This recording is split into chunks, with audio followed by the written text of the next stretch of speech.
Welcome to the second day of the AI WIPS conference, the International Conference on AI in Work, Innovation, Productivity and Skills. My name is José Hernandez-Orallo and I will be the moderator of this first session, Benchmarks and Competitions, How do they help us evaluate AI? In this session, we will cover how AI researchers in academia or industry evaluate AI systems with the benchmarks and competitions, and whether this is the same as evaluating what AI systems are capable of. We will discuss what role most benchmarks, tests, and competitions, and any AI evaluation instruments more generally are meant to play. Are they designed as challenges and research directions only, or do they really meet the purpose of giving actual measurements that help determine how capable AI systems are? Are they really useful to compare AI systems with humans? Can we inform policymakers about the impact AI can have on society and the workplace, more specifically as a result of these measurements and their progress? These are not easy questions. Precisely because of this, we will have a panel with initial statements from 3 experts who will cover different perspectives on the role of benchmarks and competitions in AI. Then I will throw some of these difficult questions to the panel. Finally, we will get some questions from the audience too. We have the pleasure today of counting with 3 fantastic panelists.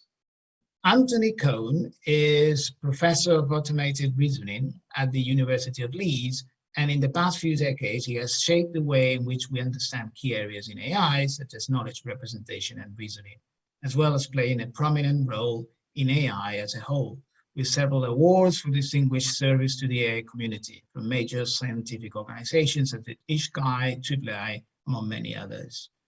Guillaume Avrim is Evaluation in AI Robotics Manager at LNE, the Laboratoire National de Métrologie des in France, where he coordinates the AI evaluation programs and campaigns, among other AI evaluation and standardization efforts internationally. Finally, Lucy Cheek is Associate Professor at the Department of Psychology, University of Cambridge, and Director of Studies for Psychological and Behavioral Sciences, Sydney Sussex College. She also directs the Kinds of Intelligence program at the Leverhulme Center for the Future of Intelligence, also at the University of Cambridge, where several multidisciplinary projects take place in the intersection between AI and other cognitive sciences. So, without further ado, we can start with Tony, please. The floor is yours. Thank you, Jose. Thank you for the kind introduction, and thanks to everybody who's online and listening to us at the moment. So I'm going to start off with some preliminary words about the different kinds of benchmarks and competitions that are around, and a little bit about the nature of these things. So AI has used benchmarks and competitions since its very earliest days, back in the 50s and 60s. And these have covered many different areas: game playing, language understanding, machine translation, computer vision. These were all there from the very beginning. Some problems which were very hard initially have been more or less completely solved. For example, many simple games such as checkers, and now even more complex games such as chess and Go. But other problems have remained stubbornly challenging to this very day. Use of benchmarks and competitions has flourished as the community and funders of AI have tried to measure the progress of AI in general and also for specific problems. So let's start off talking a little bit about benchmarks. So a benchmark is generally taken to be a data set which is proposed as or has become a data set by which different solution techniques are evaluated. A data set might comprise a set of images of different categories of objects or animals, along with a label giving a category of the object, such as cat or elephant, table or chair. Or it might be pairs of sentences in different languages, one being a translation of the other. Or it could be a set of mathematical theorems to be true or false by an automated theorem prover, along with an indication of whether it is actually true or false. Sometimes these are an offshoot from one particular research group's research, sometimes created by an individual or a committee specifically to stimulate research in a particular area. And as its name implies, an advantage of a benchmark is that different approaches and systems can be compared on the benchmark. A disadvantage of benchmarks is that they may just drive research to improving performance on the benchmark rather than really trying to solve the underlying problem. the benchmark is inevitably some kind of abstraction and sample of the real problem that's trying to be of interest. Sometimes all the data in the benchmark is open to all. Sometimes the test set is reserved, so it's harder for researchers to tailor their systems to the test, and they'll just get the results in statistical form, but they not know the details. But the underlying problems of benchmarks can still occur.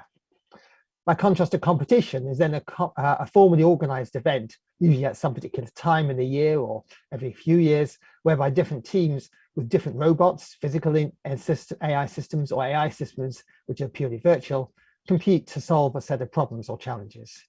And there are regular AI competitions in most of the main areas of AI, such as computer vision, natural language understanding, robotics, often run in association with the annual AI conferences in those areas.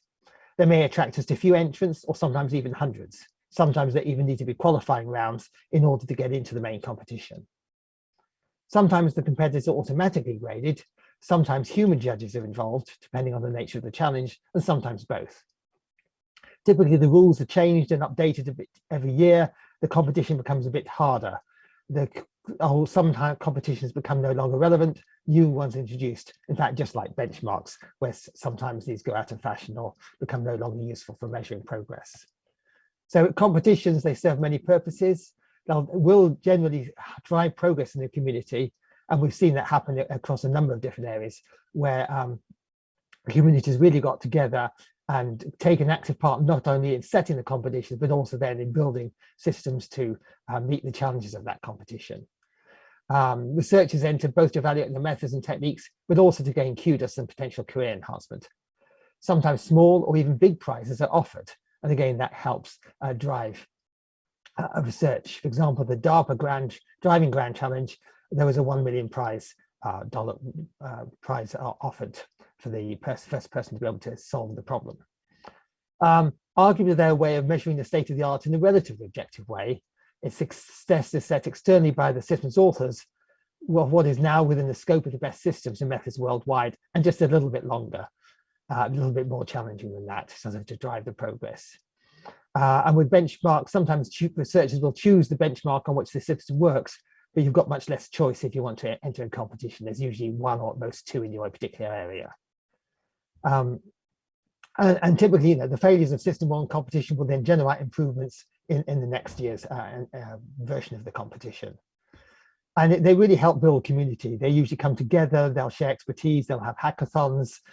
There's usually a requirement for entrants to make their code available after the event, and their workshops organized to share what went well and what didn't. So they have a really sort of community building purpose as well as just measuring progress. But there's still a risk that they can drive only incremental improvements depending on exactly how the competitions are set each year. And there's a question about how to evaluate performance. Can you do it in a purely automated way? Does it require human judges? For some competitions, like there's a competition to design new levels for the game Angry Birds, which many of you may have played on your phones. And one of the criteria then is how fun is it for humans to play those new levels? And that's clearly not something which can be automated. It requires humans to evaluate it. One thing again, which is hard to evaluate in these competitions is how elaboration tolerant, i.e. how whether the systems can just solve that particular problem or they can solve many variants of that problem. Okay, there's other things I could say, but I think I'm out of time, so I'll probably have a chance to come make those other points later on in the session. So thanks, and I've finished now. Bjorn? Yes, thank you very much, José. I'm very happy to be here with you today. So I will take this opportunity to introduce the reason why we are evaluating artificial intelligence system at LNE. So as you know, on the developer side, people are developing artificial intelligence systems that can have non-convex behavior, sometimes evolutive behavior with lifelong learning capabilities and so on. And on the demand side, people are looking for trustworthy functionalities, efficient functionalities, and so on. So there is today a real need to develop evaluation protocols and metrics and measuring instruments to make sure that we are characterizing the the artificial intelligence systems that are on the market to get the offer closer to the demand side. And so at LNE, so LNE is a French national laboratory for metrology and testing. Basically, we have 3 missions: metrology mission, we are a testing center, and a certification body. And in fact, in my department is dedicated to evaluation of artificial intelligence system, but we are having these 3 different kind of activities. We have what we call Métrologie of AI. It would be, it's about developing the evaluation protocols and the metrics and, all the theory about the evaluation of artificial intelligence system. Then, of course, we are implementing these evaluation protocols and metrics to test, to characterize these different artificial intelligence system in different application areas. And in 2021, with a group of 15 partners, industrial partners, we developed the first certification standard for processes in AI. So we are also certifying in the field of artificial intelligence. And so to evaluate, to characterize this artificial intelligence system, you have, if you rely on stochastic, let's say, input-output evaluation methodologies, you have to first formalize the evaluation tasks that you are considering, develop the metrics that are going to measure the performances of the AI systems, and then you generate your testing facility. So meaning that it can be an evaluation for an information processing system. So you are just annotating testing dataset and qualifying testing datasets that are going to be submitted to the AI system you want to evaluate. But it can be also a physical testing environment or a simulator. There are many different options to evaluate the behavior of this AI system. But what you do most often is that you submit this testing environment to the AI system. For example, let's say you submit images to the AI system. You look at the output of the AI system, and you compare this output behavior to a reference behavior. The difference between this output of the AI system and the reference behavior, you can quantify this difference thanks to metrics, thanks to mathematical formula that help you measuring the performances of the AI system. And generally, and that I think it's very interesting for our meeting today, is that the reference behavior, most of the time, it corresponds to the behavior of a group of expert humans. So basically expert annotation from humans. And so you directly have a comparison between the performances of human experts and AI system when you are evaluating artificial intelligence system using this kind of input-output methodologies. And so we have been using this kind of methodologies for many kind of application areas. So we have been evaluating, of course, like NLP system for automatic translation, diarization, speaker recognition, and so on. For image processing system, also for person recognition, object recognition, and also for AI systems that are embedded in a mechatronic system, so smart medical devices, agricultural robots, autonomous cars.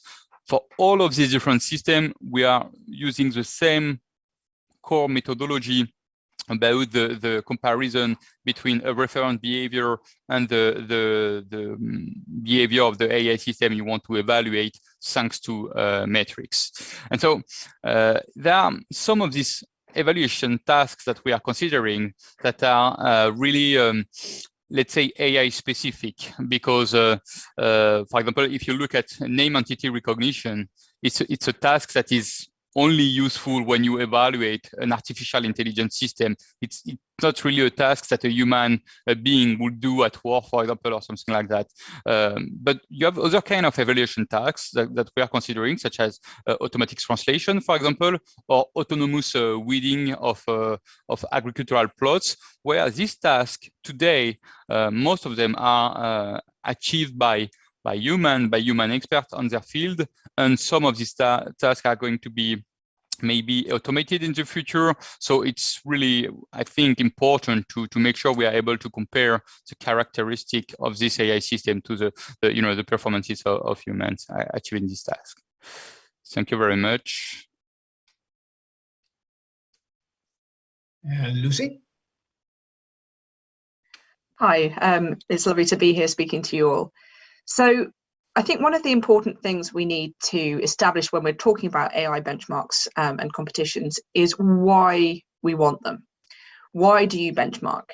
And as Tony really nicely covered, there are two main reasons why we'd want to. Firstly is to drive progress and to help the development of bigger and better systems, but the other is to be able to predict and understand current capabilities and directions of travel.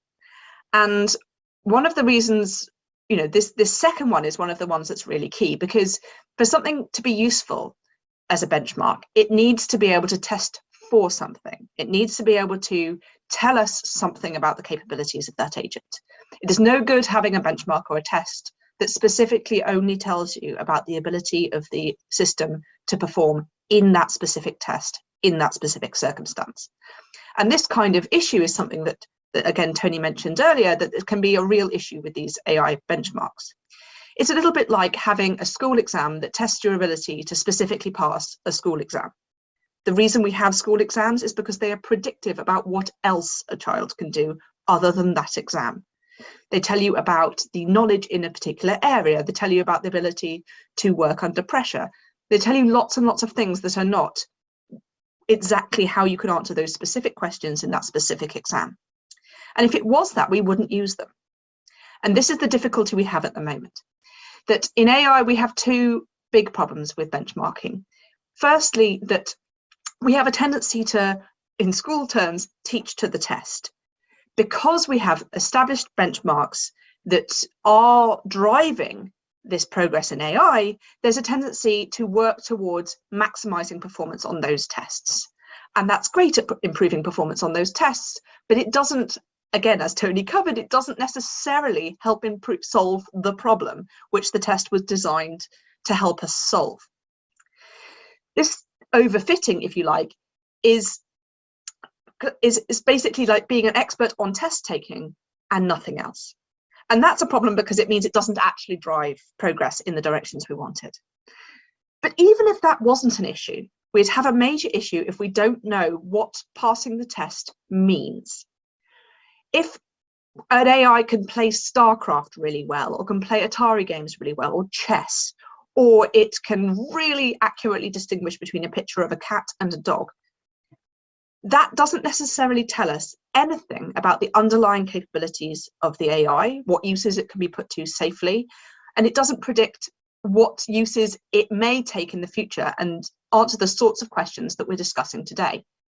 If we want to understand and predict the impact that AI is likely to have on the economy, the job market, the workforce, then we need to be able to not just understand how well it does on particular tasks that we've set up and as challenging benchmarks that may or may not get more difficult over time.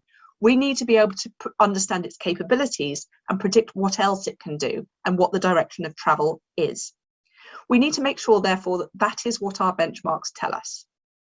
You can have specific assessments for specific applications, and these can be really useful if you know exactly what your AI is going to be doing.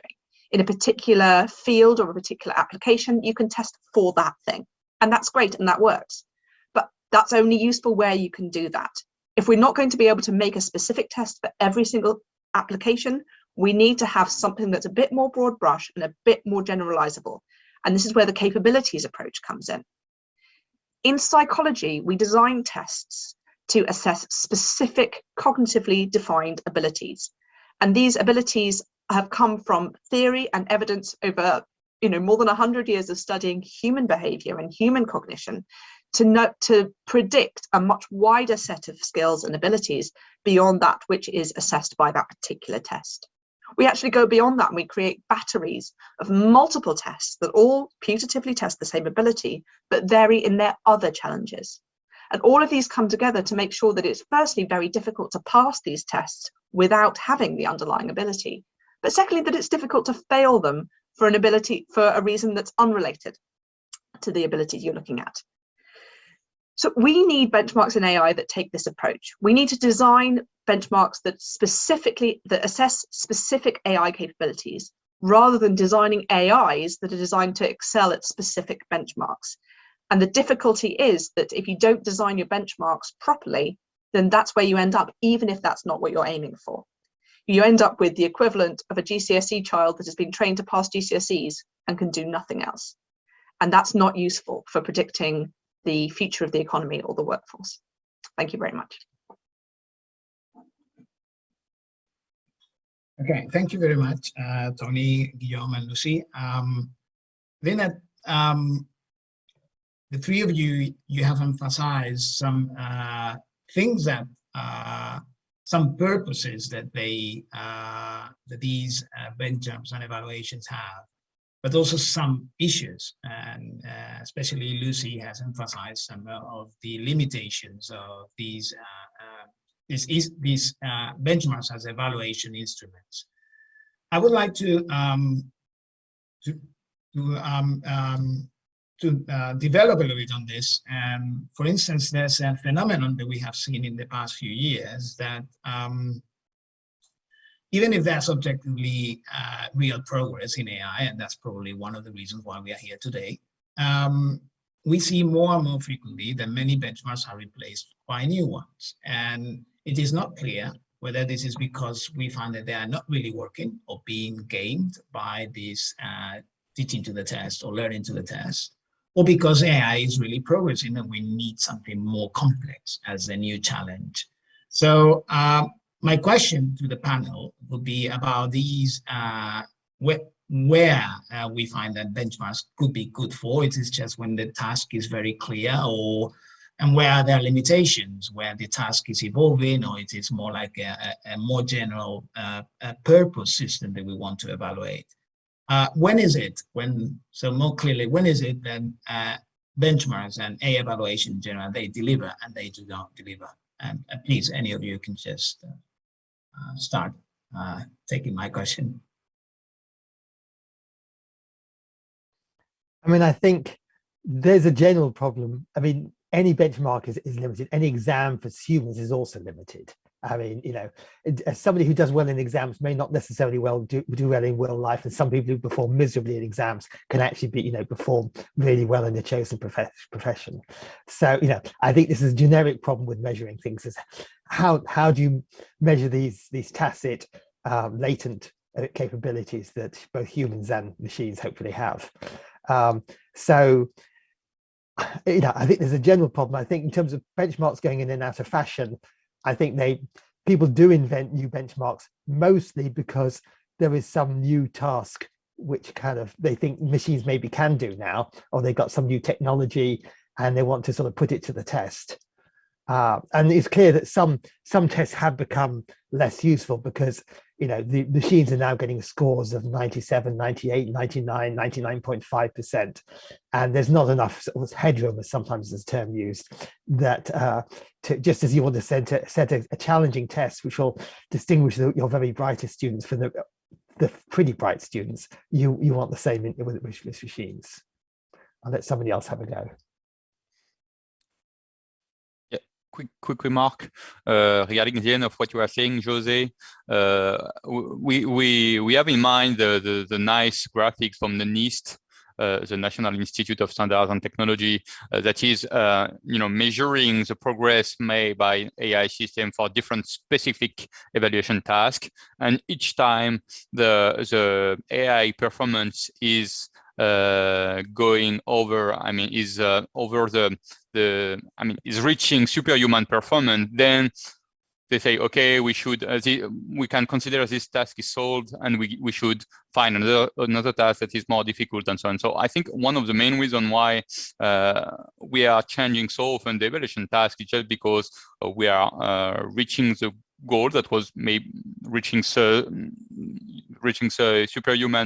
performances, and of course there is this risk of overfitting. But I would say that at least for what we called conformity assessment of artificial intelligence system, you really want to evaluate the AI system on the task that it is supposed to do once it will be deployed, because you want to make sure that the behavior of this AI system is safe, that the functionalities are okay, and so on, in agreement with the specifications and with the requirement from the European regulation. So for conformity assessment, I would say that the benchmark, all the metrics and the way the evaluation tools that are designed for specific tasks, I mean, they are good, they are working, and we will probably continue to use this kind of tools. For example, if you look at even at human beings, where they are having the just driving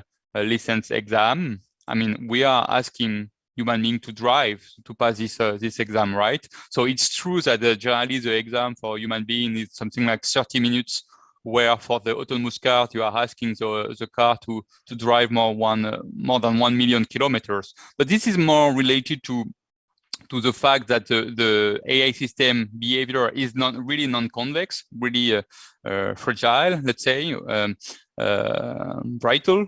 It's more because of that, rather than because we are thinking that we should evaluate in two different ways, human beings and AI systems. So we evaluate the capacity of this autonomous car to drive on the road, and yeah, but for investigation, where you want to see what will be the impact of AI in the next 10 years or 20 years, then it's probably, and as Lucy was saying, probably not the right option, because you are only evaluating very specific tasks and you have no idea how you can generalize these results to new tasks that the AI system should achieve. So yeah, I suppose following up on that, I totally agree that if you're wanting to put AI to a specific application, if you want to be sure it's safe, you need to test it for that specific application 100%. I think one of the issues that you raised there is that AI behavior is very fragile. Mm-hmm. And the reason that we can test human beings in a half-hour test, whereas we need that many millions of miles on a self-driving car, is that we know that AIs don't possess the underlying cognitive abilities that allow humans to safely drive a car, which means things like understanding that if you see a child with a ball on the pavement, there may be a child on the road in a second. Those sorts of inferences we know are absent. And so we need to be able to test the AI and train it for every possible outcome, because you can't get it to generalize. What we need for where our AI is trying to move is to this ability to be able to generalize in that way. And we can't trust very specific tests in very specific circumstances to tell us much about that. And so I think that's it. The two link together at the moment, because of the limitations in AI. That's what we have to do, because we know it doesn't have the cognitive capabilities. But if we're moving towards having the cognitive capabilities, then we won't know, firstly, if we are moving in that direction unless we test for them, and we test for them properly. And secondly, we can't ever trust any AI to do anything without millions and millions and millions and millions and millions of hours of testing on that specific thing with no variations. And then we can say, well, you can drive that car so long as there are no children, there are no parked cars, there is no weather conditions. And that's not really what people imagine when they think about self-driving cars. So I think it's those two things are very linked. At the moment, we need those specific tests. But if we want to move beyond having to control the environment so precisely that we can trust those tests, then we need more general capabilities-based assessments. And that's what we don't have at the moment in AI. So just building on this, do you see, so I think that's a key question from your answers about the variations. And of course, no test is going to be perfect, as Tony said, but variation sometimes, if it is very clear what the task is about, then you probably wouldn't need AI. So there's always some variations in the task, and that's exactly what you want your system to adapt to. Nowadays, it's more during training that these systems adapt to the new task. But in the future, this is going to be about variations of the task that you didn't anticipate when you were training the system, or new tasks. And in this context of really more powerful and more robust system, that it is exactly what we expect from AI, to be robust in these variations. So going from variations of the same task to the problem of being able to deal with different tasks because the system has the capability. So looking at the landscape of what we have currently in AI in terms of evaluation, what kinds of evaluations do you think that they are better situated to take this challenge? And what kind of situation you say, okay, this is part of the past. Test was a challenge, but this is not the kind. In test, everything is under control because you have very precise rules. This is not going to be the challenge for the future in AI. So what kind of evaluations in terms of domains or methodologies do you think that they can really cope with this idea of evaluating capabilities and evaluating this flexibility? I think one thing I was going to say what this at the end of the last question, but maybe this is relevant here as well. It's not quite an answer to your question, but I think one important thing is the ability for AI systems to be able to, in principle, explain their reasoning, their results. And that kind of can give us additional confidence that they're getting the right answer for the right reason. Quite often, AI systems, that's been shown many times in these so-called deep learning systems, that they get the right answer for the wrong reason or for an accidental reason. So being able to explain their reasoning, explaining why they get the right answer, then even for things like self-driving cars, then, you know, if the system can understand, well, I brake now because I saw, you know, an old person by the side of the road, maybe you could then generalize that to the fact that if they see any sort of vulnerable person by the side of the road, they might need to brake. So I think that's kind of a very important aspect to this. In addition to that, I would say that to answer your question, Roger, it's just part of the solution. But at least if we were able to, you know, groups the specific evaluation task we are talking about, and to group them in higher level capabilities, in order to see today what are we evaluating in the AI world, what kind of task they can and cannot achieve, and to which kind of capabilities these different tasks are related to. I think it will provide additional information regarding, you know, the higher level skills, higher level capabilities of these AI systems. And the problem is really that the evaluation tasks are fragmented today. You have many kind of evaluation campaigns for different tasks, but a lot of higher level capabilities such as, I don't know, self-control, emotion, mind modeling, social interaction. You have no evaluation campaign to evaluate this kind of higher level capability. So I think grouping this evaluation task in order to see what higher level capabilities are already covered by some evaluation tasks, and what are the capabilities that are, you know, without any information regarding the performances of AI system to achieve the related task. I think it would be good. It would be useful to evaluate these AI capabilities. Yeah, and I think linked with that, it's really important to know how AIs were trained, and you have exactly the same issue with, you know, with children and with humans and with animals, that if you don't know what it was trained on, then you can't interpret test performance. And one of the things that I think is really important is not just knowing what distribution the training came from, and, you know, one of the important different distinctions is whether or not they're tested on something that is part of or a close extension of what they were trained on, or something that is distinctly different in one way or another. But also knowing what challenges and what dimensions were represented in their training set. So you might have, for example, a training set of images where it turns out that, you know, a computer glitch put one pixel in the corner of every image with a dog and didn't with every image of a cat. And unless you know that, because you have data about what the training sets looked like and what every instance of training looked like, then you can't know how they answered the test, because you can't predict in advance what shortcut they're going to take. And that comes for things like, a pixel in the corner of an image, but it also comes to things like capabilities. We may find that in the existing benchmarks, there are assessments for things that we think that there aren't assessments for, because they are included within the training and test set for other assessments. But we just kind of, they just weren't part of the thing being tested for, and they weren't paid attention to. But if you might find, oh, well, this agent always fails this 20% over here. If you actually look at what that 20% is and discover, oh, well, it's when the agent needs to, control an action, then you do have a test for self-control to some degree, because you know that they always fail the tasks that involve that.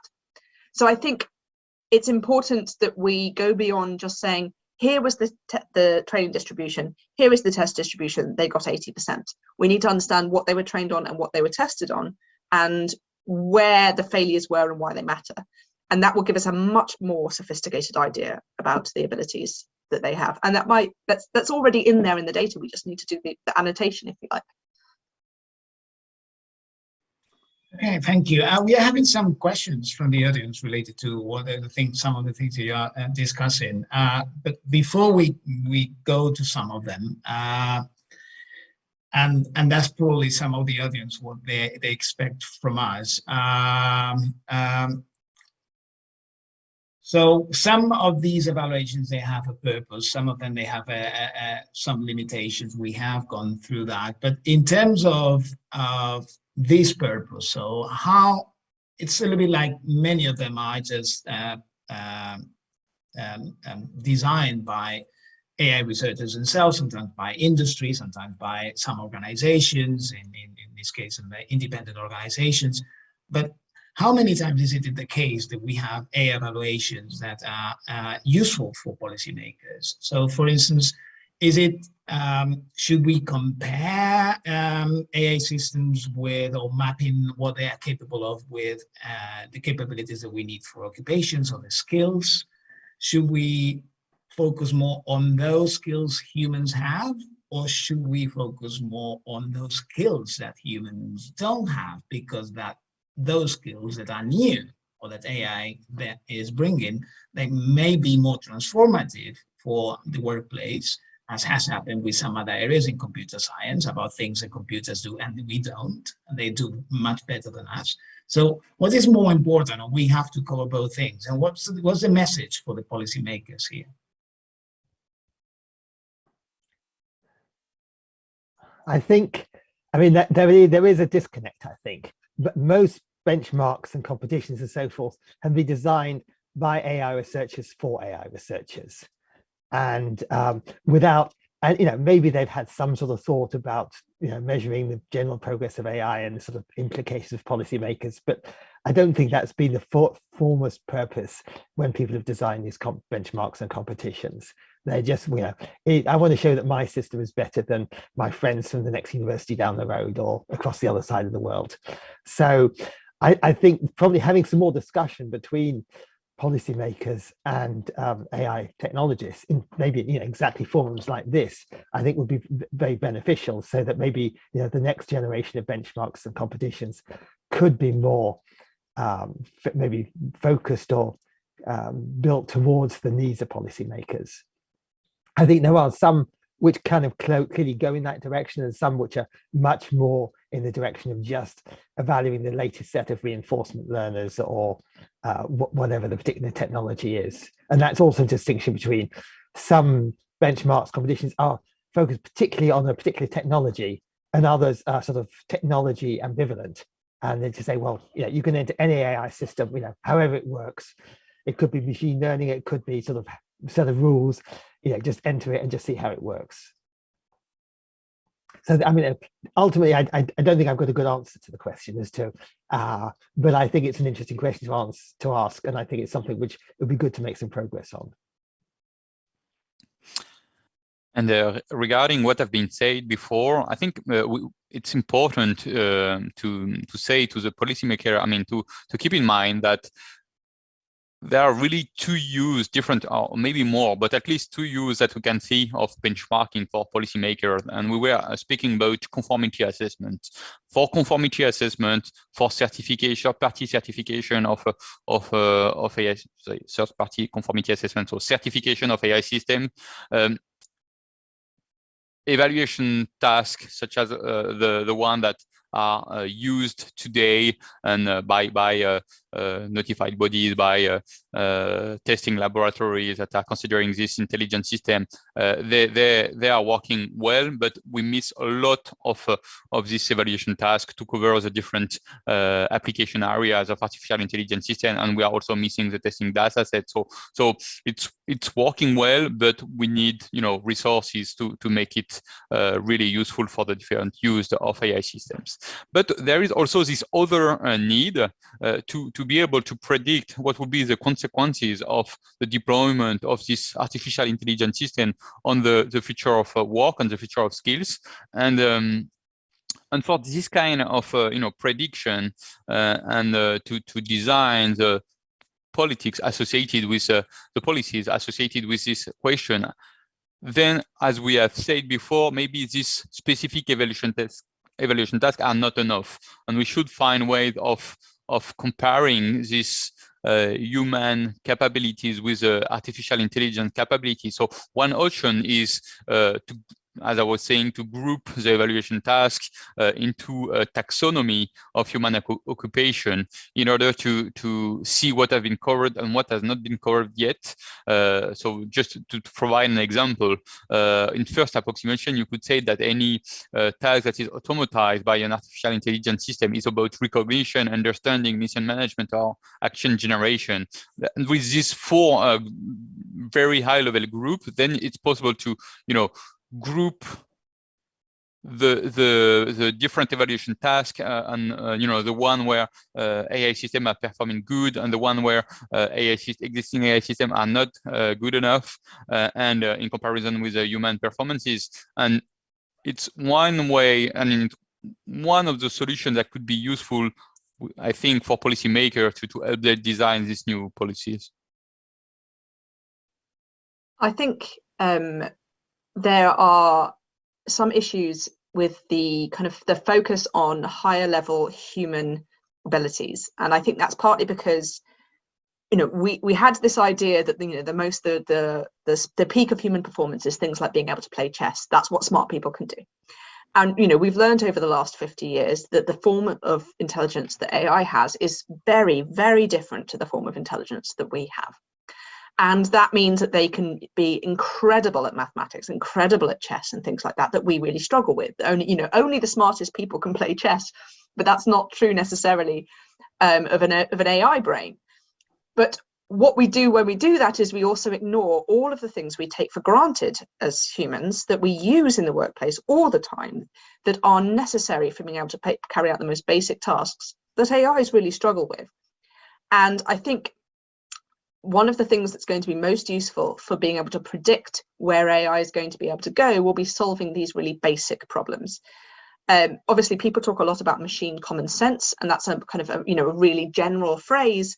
But often when we're talking about common sense and we break it down into its nuts and bolts, we're talking about the sorts of instincts and the sorts of really low-level understanding of objects in the environment that animals have. And I think, whether or not you're talking about being able to automatically weed a field or being able to automatically transfer between two similar computer programs that have, more or less the same types of objects, this kind of basic generalization of similar things and understanding of the basic principles of things are the things that are going to mean that that a particular family of AI systems will be able to cover a whole range of different things. And again, we're talking about these fundamental generalizable skills. If so there's a cognitive ability, for example, called object permanence, which is the ability to understand that when something goes out of perceptual range, when it stops being visible, it's still there. And it still might influence the world, and you can still influence it. And this is something children develop before the age of 1. This is something that almost every single mobile animal has, but it's something currently that AIs are not managing. And it's those sorts of underlying skills that I think, if we can show when those are going to cause the step changes in AI abilities, and if we can benchmark those, then we're going to be able to quite quickly say, you know what, all the challenges with this thing over there, that's solved, because the one thing they couldn't do was deal with these really basic issues. Now they can do that. All of those things are going to become easier, and we'll be able to make those sorts of statements, which I think are the really kind of big issues that policymakers are going to be able to, if not understand the basic, if not deal with the basic nuts and bolts of they've solved that cognitive task, the implications can be quite easily definable, I think. I agree. I think there's been a particular challenge, though.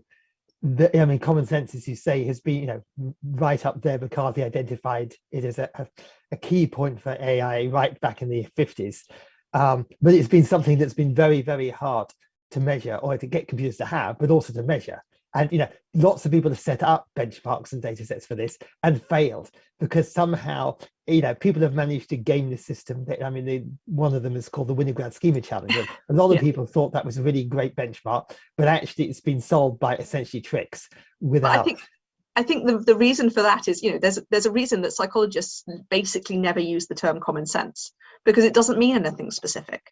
You need to, it was a big shock to me when I found out that AI researchers were genuinely using the term common sense, because it doesn't mean anything. It's a whole family of different things. And so in psychology, we would say, well, we're probably talking about this specific ability, that specific ability, this specific ability, et cetera, all kind of tied up together. That's more or less what we're talking about with common sense. And so, yeah, having common sense as an aim, I don't feel was ever going to be successful, because it's not a thing. It's the feeling that we get as humans based on a huge host of fundamental abilities. Yeah, I agree. So I would like to rephrase Moravec's paradox from what you're saying, and realize that Moravec's paradox saying that what looked easy for AI turned to be the most difficult part for AI to reproduce. But here maybe we could rephrase this in that what looks easy for humans, it's the most difficult part to evaluate in AI, and that's the challenge with the common sense. There's common sense, I just speak to a person and know that this person has common sense. That's so easy to tell.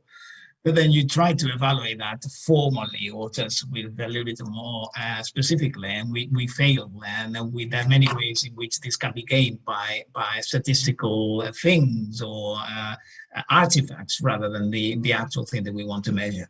So Jose, one quick remark regarding what you were saying. Won't you think that it's because maybe the tasks that are easier for the easiest for human, that are the most intuitive, it's even hard to formalize what the task is, and maybe it's also hard to collect data set for this very easy task. And so we know that for most of the time, to train an AI system, if you are able to formalize the task and you have the learning data set, then you can develop an AI system. So maybe just because we don't know what exactly this easy task achieved by human, what they really are, we are not able to formalize them, and that's why we are not able to automatize them.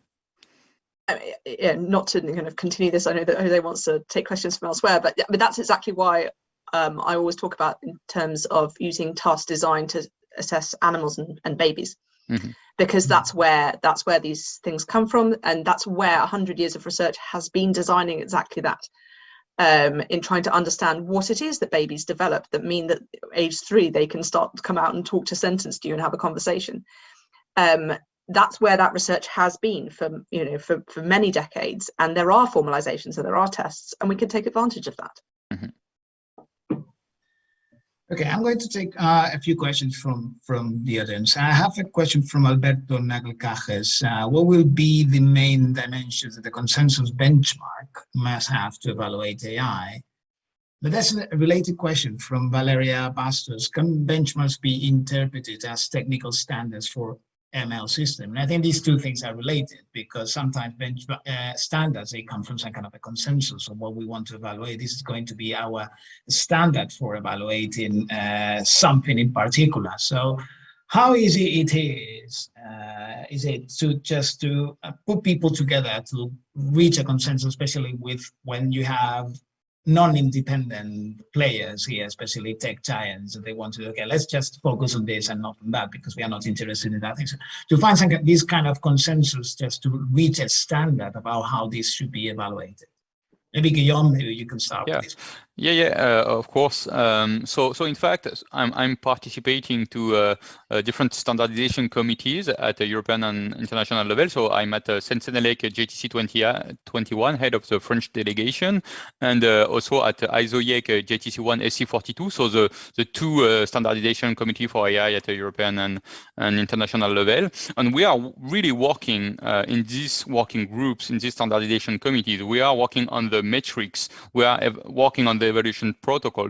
All of this knowledge regarding how to evaluate this kind of task and this kind of task is basically coming from the evaluation campaign and the benchmarking activities that we were having in the past. So this evaluation protocol in the end can definitely become standards.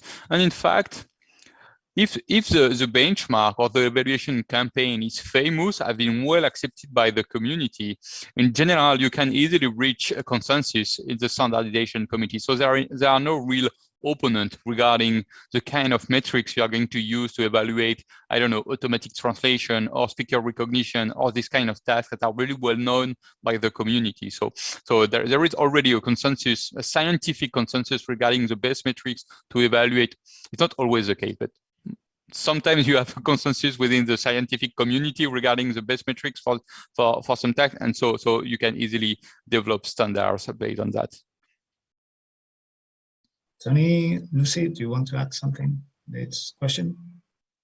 I think adding something just kind of coming from the outside as not a background in AI research is that I think one of the things that, if you like, should be standing in the way of consensus, but perhaps isn't enough at the moment, is this idea that benchmarks currently are made by AI researchers for AI researchers, but AI is not made by AI researchers for AI researchers. And so the applications and whether or not, they do the job not only, to a particular benchmark, but morally, safely, fairly, equitably, actually expertise is needed from people who are not AI researchers. And I think there is not enough of that at the moment. And so that's where you get these applications where, you might find that actually everything's solving it really well. It meets loads and loads of standards, but it turns out it makes such a fundamental error in some kind of ethical capacity that means it can't be used or shouldn't be, and is even worse. So I think one of the difficulties we're going to have, and we are increasingly having, is that we need to have a little bit more sort of interdisciplinary nuance in what we're looking for from our, and that goes back to all of the points we've made before, that it matters what you train them on. I think that there would be a lot of room for consensus benchmarks, but my worry is that these need to be not just by AI researchers for AI researchers. They need to be for the world in which AI is being created for. I think there's a big difference between benchmarks as they're currently constituted and standards. I mean, they're for different purposes, as I've already gone through what I thought benchmarks are for, but standards are usually to do with safety and reliability and ability for different systems to talk to each other and all kinds of other things, which most benchmarks are not addressing at all. So, it's potentially some benchmarks could feed into some of those things, but I think, they're very different things for very different purposes and need to be, thought of in, different sentences. Yeah. See, I would say that you have, for example, voluntary certification is not at all based on, most of the time, not at all based on a safety requirement, because you already have the regulatory certification for that. And so voluntary certification would be more about the performances, the efficiency of your AI system, and so on. They are getting more and more common. And in fact,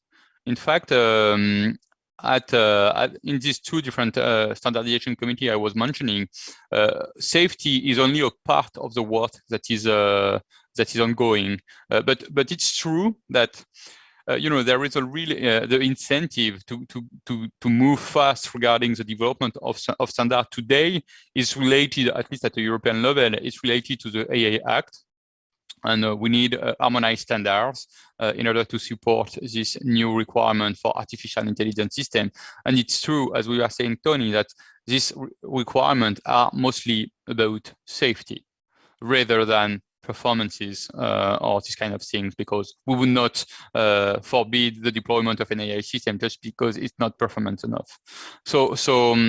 And I would say, regarding what Lucy was saying, that if we think indeed, so this standardization committee are open to everybody, so everybody can participate, being AI expert or not. So it's a very good news. So we can look for a consensus among the whole community ecosystem of people that are interested in this question. Still, it's true that at the moment, the developer of AI system are more represented than the other kind of expert that would be relevant for the work. And it's very important to realize that, because we are trying to design this harmonized standards, and we have a very tight schedule to do so. And so yeah, it would be really important to have everybody around the table to work on that. Okay, let's pick up another question from the audience, from Shangjin Yang. I think this is one of the things we have already been discussing in terms of common sense. But the question goes, can benchmarks be designed that will be able to evaluate if an AI system is a general AI? And I think that I would like to take this question to the recent progress in language models, for instance. They are not agents. They are not really this robotic thing that is going to be doing things independently, but they are more like these language-based input-output continuation tools. But on the other hand, they can be used for many, many different tasks, with just, in many cases, with very little adaptation. So if for the first time we are looking at some really general systems, these are the real, and they don't look like the general system that we thought in the past. So what do you think about how we can evaluate this kind of a new kind of general AI that we are seeing just very recently in the past 2 years?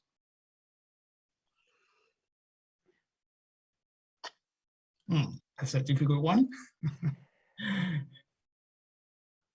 I mean, that we can use some of the existing benchmarks on them, and just see how they perform. And it's kind of clear that, I mean, some like Gary Marcus, for example, has done a lot of testing of these things, not necessarily with a benchmark, but with his own test.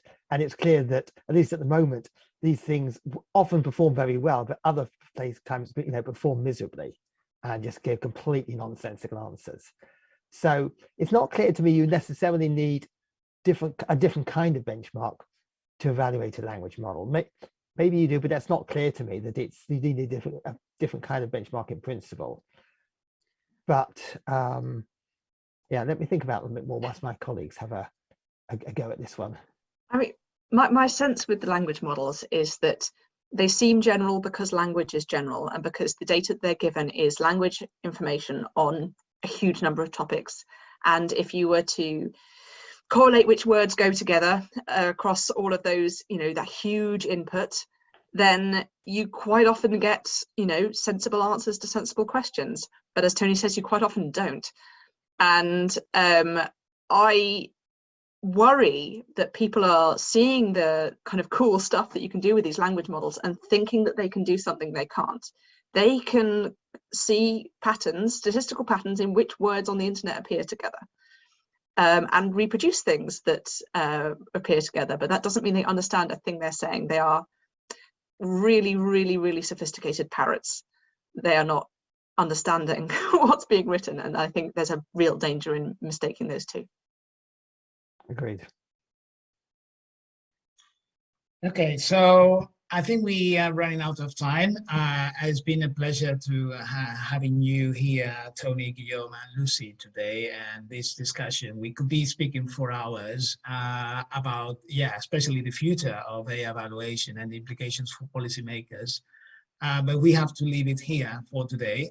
Fortunately, we have more sessions, so there will be sessions started in 15 minutes. The next section is about AI adoption in industry and a new firm survey. Thank you very much, everybody. Thank you very much. Thank you. Thank you.